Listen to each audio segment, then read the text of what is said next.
দক্ষিণ বাঙালির যে প্রভাব, যে নদীর যে একটা প্রভাব আছে, সো অবশ্যই নদীর কাছে না আসলে বোঝা যায় না মায়াটা। বাট রাজবাড়ী জেলার মানুষের আর কিছু থাক না থাকুক, এত সুন্দর একটা ভরা একটা নদী আছে।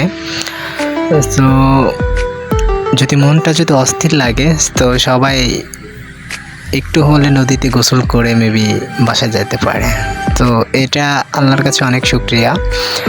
বাট এখন নদীতে অনেক স্রোত পানি, তো হচ্ছে আপনারা দেখতেই পাচ্ছেন। তো আজকে আমি আসলাম নদীর কাছে।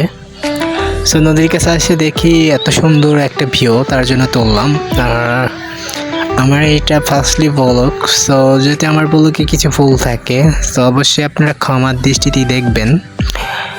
আর আমাকে আপনারা ছোট ভাই হিসেবে একটু কষ্ট করে হলে সাপোর্ট করে দেবেন, আর আমাকে একটু ফলো করে দেবেন। তো ফলোটা এই জন্যই চাচ্ছি যে এই যে মায়ার যে নদীটা, তো অবশ্যই এরকম যদি নদীর যদি ভিউ মানে নদীর যদি ভিডিও চান তো অবশ্যই আমাকে একটু করে সাপোর্ট করে দেবেন। আর সাপোর্ট করলে হচ্ছে আপনারা আমাকে ফলো করলে আমাকে নেক্সট ভিডিওতে দেখতে পারবেন। ওকে, সো আল্লাহ হাফেজ। আজকে এই পর্যন্তই। তো সেকেন্ড একটা পার্ট দিচ্ছি, যদি আপনারা যদি এই ভিডিওটা যদি অনেক ভালোবাসেন তো আমি আপনাদের জন্য সেকেন্ড একটা পার্ট দেবো, মেবি নদীতে গোসল করে একটা পার্ট দেওয়ার জন্য আপনাদের দেখানোর জন্য আমি ইনশাল্লাহ চেষ্টা করব।